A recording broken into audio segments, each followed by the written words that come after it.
RingGangRadio.com.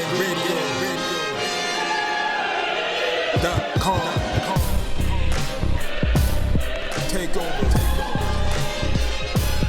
Last mission. Final boss mode.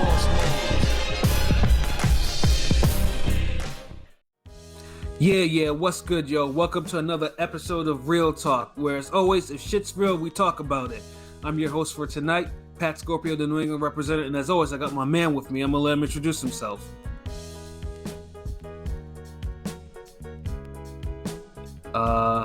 Introduce yourself.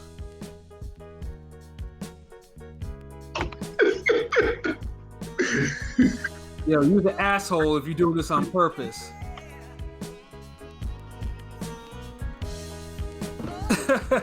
AOP, introduce yourself, bro. What's good, y'all? You already know who this is. Your boy King P, Bodega Boxing in the building. Ring Gang Radio, what up? Hey, Bodega P, straight from the sewers, except, today you're not in the sewers. Today you above ground. You chilling, you had the day off just like I had the day off, bruh. So how you living? I mean, I'm living good. Always living good. But it's the best day when we get a day off from the sewer. You know what I'm saying? Today I was out for presidents to represent me. Hey, that's what it is, yo. So that's good, because I definitely, I didn't do shit. Well, I went to the gym today, but, that was here and there, but other than that, I was fucking lazing around most of the day. And as I'm supposed to, that's what President's Day is for me anyways, just to laze around and do some random shit. I mean, to me, it's just a day off. A day off from work is always the best day, so. It is. I definitely feel that, man. So I mean, I just wish it didn't blaze through so damn quick like it usually did. Alright, what's good? Yeah, what the fuck was you? Nigga, you missed your cue and everything, bro. I wasn't ready. Oh, you was live? Yeah. I know I said, hold on, I'm not back yet. Oh, I didn't hear that. Well, you be joking around too much. So introduce yourself, bruh. I mean, y'all should have known. I'm like, y'all niggas really went live. Like, wow. Like, so what did y'all say? Like, when y'all didn't hear me introduce myself? I just laughed. I was like, and I called you an asshole because you missed your cue. I mean, y'all, before y'all go live, y'all don't hear everybody say, "All right, I'm good." Well, everyone's good now. Yeah, I didn't hear it. Yeah, management had to deal with y'all afterwards. This is LB, Lauderdale boss. Not late, just niggas is early, I guess. Instead of worth the guy, go artist down. Shit don't even feel right. Y'all niggas already started. Fuck it. Let's get into this shit. That Josh Warrington KO. Yes, sir. Definitely. We definitely had a weekend. Yeah, we definitely had a good weekend. Very good weekend of fights or whatever. And it started off, with Josh Warrington. He was. This was supposed to be a tune-up against an unknown fighter from Mexico, Mauricio Lara. I mean, this was everyone pretty much thought everyone was thinking tune-up, and before that though, the card was actually pretty entertaining. There was a lot of, although it was British level fades, British level fights, they were fades. There were some violent ones too. And, they always give us 3-hour long British fades before the main event. Right, and then also there was a horrible robbery involving Kiko Martinez. So I'm thinking to myself, after watching that shit, I'm just like, maybe something. We are definitely overdue for something wild to happen. And enter Josh Warrington and Mauricio. You got to be really, really bad to let an over the hill Kiko Martinez get robbed. Absolutely, yeah. But it's that whole Pursuing Taylor vibe again. It was gets robbed on the co-main event. Main event, what happens? You get a monumental upset. Exactly, because as we all third time it's happened now. Hearn, man, I don't know what's going on. Yeah, because the boxing gods, the boxing gods, when the boxing gods, they need to right wrongs. Like when a serious wrong happens, and Eddie seems to be always in the middle of these shits. something has to be corrected. And But Matchroom gets it faster than anybody else do. They do. They get their karma like this. Like the next fight, they get their karma. I've never seen nothing like that. Usually that shit take a while for anybody else, but Matchroom, nah. Yeah, no, Eddie, and yeah. This is like this is like the third event, that this has happened to that we know of. I mean, yeah, Taylor and Pursuit, and then Anthony Joshua gets upset, and then Taylor Pursuit a rematch. Yeah, and then Dillian White gets knocked the fuck out, by Povetkin. And now, after watching Kiko Martinez get jobbed to one of Eddie's prospects, the ghost of Kiko Martinez. The ghost, yeah, and he, although he ghost did look, of Kiko Martinez.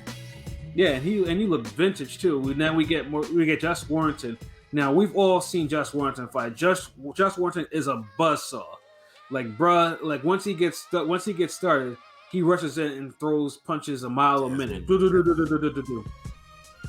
Like, dude is addicted to bringing the fade, and I put respect on his name with the thorough ass whooping that he gave Carl Frampton, because he told him, like, look here, bruh, you are not in my league, so I'm gonna whoop you, and that's how it is, and he did it, and Frampton, had over here thinking, well, I didn't think he punched hard, had lumps over his face and shit like that, and of course I laughed because I'm not a big fan of Frampton, so that ass whooping.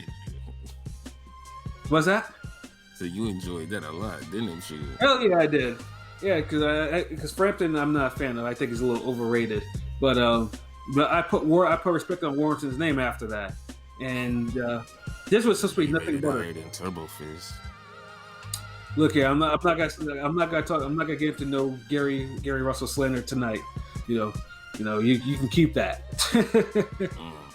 But Josh Warrington, this was supposed to be a warm up. Thinking, because he was talking that knockout shit. Like, and he has like 7 knockouts in his career. But it's like, I'm gonna get rid of this guy like 6 or 7. And in the first round, it looked like he was kind of tentative. He was kind of, trying to feel out. It's like a feeling out round until Laura cracked his ass. Like, and I saw his leg stiffen. And immediately I texted LB. I was like, whoa, like Warrington just got hurt there. Like, cause I'm not used to seeing Josh Warrington get hurt like that. Like, dude doesn't take a step back, And I'm like, and then he's like, just wait. He's just warming up. He's just warming up, and it just looked like that Warrington. He was off for 16 months, so I'm guessing that's why he was a little rusty, but I wasn't expecting what happened in the 4th round. That 4th round shit was just, that came out of absolutely fucking nowhere. Smack the fuck up. Yeah. And truthfully, Warrington got beat up so bad and he got knocked down for the first time that any other fighter, now if it was the other way around, they would have called it already then. Yeah, because them English refs be on one. Yeah, that's the other thing. Usually the Euro refs are known for that. Oh, well, I'm gonna call a fight early just because he got hurt for like a split second. Yeah. This was reminding me of that one Ricky Hatton fight before the Milinazzi fight. I'm trying to remember. I think he was a Mexican guy.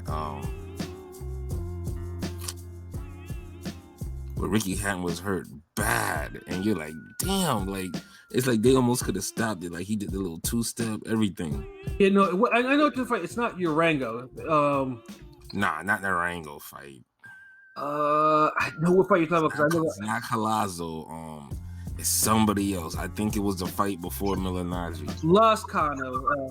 Lascano, Juan Lascano, yeah. Yeah.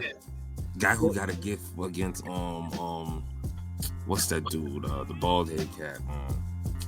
Jesse James Leha. Yeah, but Lascano, the cool things about that fight was, they think the 2 of the judges gave Hatton all the fucking rounds, which was just, the fuckery was just complete. Yeah, that was it was bullshit. Yeah. But yeah, it was somewhere in the same vein. Like Warrington got battered so bad. Yeah, like Warrington was battered so badly. Like everyone was like waiting for the ref to cut, to step in and stop the fight. Like Warrington was like, Coily. Yeah. And to Warrington's credit, though, he did weather the storm somehow without going down again. Called that storm. Yeah, Matter of fact, like he stayed in the fight, like, cause he stayed landing on Lara. Like Lara really had no defense. It's like he knew he could hurt Warrington and just tried to walk through everything and nearly got blinded in one eye. Yeah, because Laura's eye, his right eye was almost like swollen shut or whatever. So I'm over thinking like, okay, because I know the doctors keep on looking at the eye and everything like that. I'm thinking to myself, okay, I'm just a little bit more damage, and they're gonna step in and like call the fight, But Warrington, yeah, he definitely like Warrington tried going to the body and everything like that. But the thing is, like Warrington, is like he wasn't the heavier puncher that night, and you can't fight someone that was cracking his ass like that and just go straight up. Because Lara was slow too, like he like his hands were slow. The headshots were just too easy to hit for Warrington. It's like, yeah, you know how it is. Sometimes the headshots are just too easy, and you just get caught up into that. And I think that's what happened to Warrington. Like normally he goes body head, body head, body head, head body, all over you, but he had a guy who was in front of him, slower, head wasn't moving, but could crack him. But it's like, he was too easy to hit, and Warrington just stayed in the pocket too much. Yeah, and it made for a great fight too. It made for a great step, but Lara was pretty much lowering his health meter, every round. Like you saw how he was like. I mean, you could literally see how he was moving. Like his legs after the fourth round, his legs were never steady. But Josh Warrington just never gave himself a chance. Like, I mean, there was no defense. Like, I mean, like there was none whatsoever. It was offense, was defense for both of those guys. I mean, Warrington, he would put his hands up and he would try to block punches and he would try to walk, but it was no head moving from either guy. Like, I think Warrington had better defense than Lara, but only by like a little bit. Like. And then Lara too was also. Yeah, and Lara was also going to the body too, which was another thing. Right. Lara, like he was landing those body shots. Like there were sick body shots as well. And Lara Josh did more like Warrington. Yeah. Yeah, like Warrington just had absolutely nothing for him. Like, and then the ninth round. Like the finishing sequence in the ninth round was just brutal. Like Lara hit this dude with, it was like a left hook and then a right hand, like a whistling right hand, and then he hits him with like 4 more left hooks. Yeah, he unloaded quite a combo on him. Yeah, like some Orlando Salido type of combo. That combo breaker shit. Yeah, I was like multiple fades from different angles. Yeah, I was like, God damn. And then Warrington, the last one I sent Warrington on his back with his feet in the air like a cartoon. Crash landed that shit. Yeah, and the fucking ref had the nerve to like start counting and shit. I was like, yo, if they don't stop this fight, and I think he counted. I think got to like 2 or 3 where then he just waved it off. Because and then Warrington was on the canvas for a little bit, bro. Like he was. They had to give him the oxygen. I'm thinking to myself, oh God, like, this dude just collapsed or something in the ring. Because that would have been surprised if he had a concussion earlier. Yeah, I don't know. It looks like, because it's crazy, because at first when I saw it, I thought Lara was showboating. I'm like, what the heck? Then I realized, oh, wait, no, this dude's he's getting somebody to come check up on him because he's really, really hurt. He was down there for a minute. Yeah.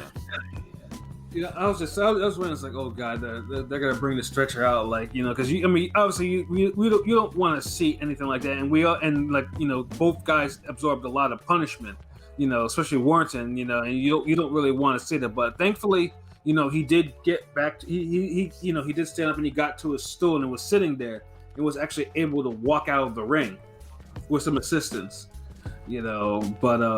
that was a very, very that was a huge upset. Like I was trying to figure, because I think Warrington was like a minus 1,800 to like minus 2,400 favorite. Like that. Yeah, Warrington, you one of the ones shit betting on Warrington. Like if you bet $1, like you would have won like I think 13 cents or some shit. I'm saying, like, Like, you know, I could've- even by KO, you wouldn't have won that much better if you picked Warrington by KO. Like, yeah, the it Laura was a was super upset. Like, probably the upset of the year so far. Yeah, and the only thing that was messed up about it is Laura. Of course, you know, Warrington gave up his belt, his featherweight belt beforehand, so you know, no belt changed hands. You know, so I mean, all he can do, Laura can just at least know that he just took a big zero. You know, and he just pretty much sent this dude back to the drawing board. You know, but yeah, though. Drawing board. Yeah, and the funny thing too is, like, I mean, he got checked out. Well, Warrington suffered a whole boatload of injuries. Like, eardrum was busted, so was his jaw and his shoulder. Like That was some Hosto Shink and the Fist of the North Star techniques he was doing on dude. Yeah, eardrum busted, fucking jaw broke, damn, shoulder busted, like. Yeah, like, I mean, yeah, Laura put a huge beating on him, like, and broke bones, you know. So yeah, so dude is gonna be out for a while. I mean, he's down easy for like 120 days. He's not going back in the ring. I mean, he probably won't be back in the ring until probably maybe late summer at the earliest. At the earliest. Yeah, even then. Yeah. Fall, winter, really. Yeah, I mean, especially depending on the shoulder, like how the extent of the shoulder injury. Like, if it's surgery, then yeah, it's gonna be fall or winter, you know, because and then it's like, you know, what tune-up can you get him this time? Yeah, I know, and I know Eddie's gonna be like super like, what can I do? Like, I can't put him there with any punchers, you know, I get, you know, like that, because Warrington got. Yeah, and you know, we were kind of joking about that time too. Like, British fighters need to stop fighting Mexican fighters. Like, seriously, like it just seems like I've seen that. Yeah, People saying that. Yeah, like it's like 9 out of 10 British versus Mexican fights, they end in a brutal knockout of the British fighter. You know, it's just leave him alone.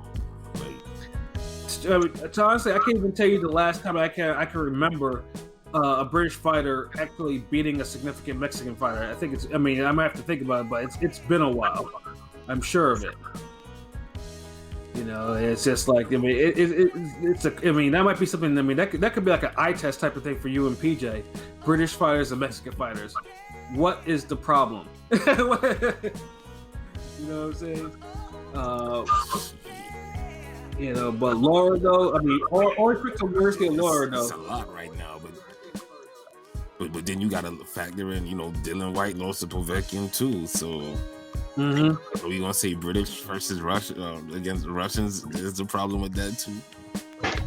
Well, I mean, there's not like a real history between, you know, the American. Yeah. But it just seems like lately, the British school of boxing is just getting annihilated by the Mexican school of boxing. Yeah. I mean, we just had earlier this year with Ryan Garcia and Luke Campbell. Same thing, you know, except Luke Campbell actually caused some anxious moments. Like, Luke Campbell actually had the biggest opportunity. Like, he had blew the it. shots really. He sure did. Like, Yeah. he blew it. Like, you know, and he let Ryan back in the fight, and Ryan eventually ended it. You know, so I mean, yeah. Warrington gave probably the best account of himself, because, you know, he showed the most heart, and he probably threw the most punches out of Smith and Campbell. Like, like the one who was more hurt than anybody fought the hardest. Yeah, and hey, that's how it be sometimes, though. But you wonder now. It's like, Yeah, I that's mean, real shit. And I don't want to hear no one shitting on Josh Warrington, because he even took the loss like a champ. yeah, he did. Though he gave Laura his excuses, props none and of that everything. Yeah, no, but now that going forward, like, you know, Warrington's chin got cracked badly, so it's like, I know the one thing that Warrington says he might entertain running it back with Laura, and I don't even think that's a good idea. Yeah, not so soon. I think he should. I think he should. He need. I just think it's gonna end up badly. I just it just gets the He people has to look. If he was trying to be on the verge of big fights, and you're going life and death with this guy, nah. Like he has to be this level of fighter. He has to be Lara. Even if it's not by knockout, he has to be able to show that, look, I'm a level above him. All he had to do was jab this guy and keep turning him and feed off the jab, work off the jab. He didn't do that. He knows he could beat this guy. Like, honestly, I think it's a Joshua Ruiz situation. Yeah, no, and then, of course, obviously, his status as the number one featherweight kind of takes a hit. I mean, now you're going from, try to get fights with Gary Russell, the WBC featherweight champion, or Zucan, the secondary, the GameStop holder of the WBA belt. You try to get some high profile fights with that, and it's just like, now of course, you're right in the way he needs to run that back. I just don't think it was. If we don't, we gonna have a Jared Hurd situation at featherweight. And we see how that kind of lessened the name value at 154. Yeah, Hurd not being around for like 2 years, basically. Mm-hmm. Yeah, featherweight, unfortunately, for as many talented fighters it has in there, that division hasn't moved like it should have in a while. And Warrington losing, the division, takes a hit. That's why, I feel like, he needs to get back into, go through therapy, all that, the surgery, everything. But focus on running it back with Lara. Like, he has to get that back. Like, he can't. It's just disgusting to me. It's disgusting to me how inactive the featherweight champions are sometimes. Gary's once a year. I was gonna say your boy is rolling is leading the wagon with that shit. Yeah, between that and then LSC, who hasn't defended his featherweight belt in quite some time. Navarrete just won his, but he hasn't made a defense yet. And Zucan, the secondary GameStop holder, hasn't fought in a while either we're not counting GameStops. As of right now, he's probably the de facto and then and then the IBF now, the IBF belt now the featherweight division is it needs some real work. And Warrington losing was not a good thing for that division at all. At least 154, everybody was fighting each other there. And, new faces emerge, and you got Charlo at least, kind of rounding guys up and taking control. You don't have nobody at featherweight like that. No. Just the whole vibe is different. You got the sharks, but there's no bait. There's no chum in the water. Yeah. Honestly, you got the sharks, and you just got the sharks going at it. That's a good analogy. I like that. Featherweight. Featherweight probably won't move again until somebody gets upset, like a Navarrete gets upset or Gary gets upset. Somebody gets upset by someone who's not really politically bound to something. It's good. Be taking forever to happen. It was just a stroke of luck. Warrington, it just happened to be Warrington this time. Yeah, and it's a shame, but Warrington, hopefully that Warrington, he does, he's able to come back, and hopefully, he's not mentally scarred from that knockout or anything like that, or having second doubts or anything like that. And Lara, I'm pretty sure we're gonna see him fight soon. It depends on, he knocked out an Eddie fighter, so I'm sure Eddie's probably gonna put him on a different card. Usually that's how it usually goes. See if they can cash in. 90 days. Yeah, he's probably gonna be done because his eye was pretty, it was almost swollen shut. So he's probably I don't win because if he has 90-day layoff too. So that fight took a lot out of both guys, but hopefully both rebound. Lara gets a bigger fight, another opportunity, and down the line Warrington can run it back if he respond. But that was a great appetizer to set the evening for more boxing. It was, and oh yeah, that fight was like the icing on the cake, man. And like I said, and this was one of Eddie's good matchroom cards. I mean, obviously on paper we didn't know how, because them cards be hit or miss, but this one actually hit. So like there was brutal fades and robberies and brutal knockouts, almost fight of the year caliber fights. So yeah, it was a great appetizer to lead into the evening boxing cards.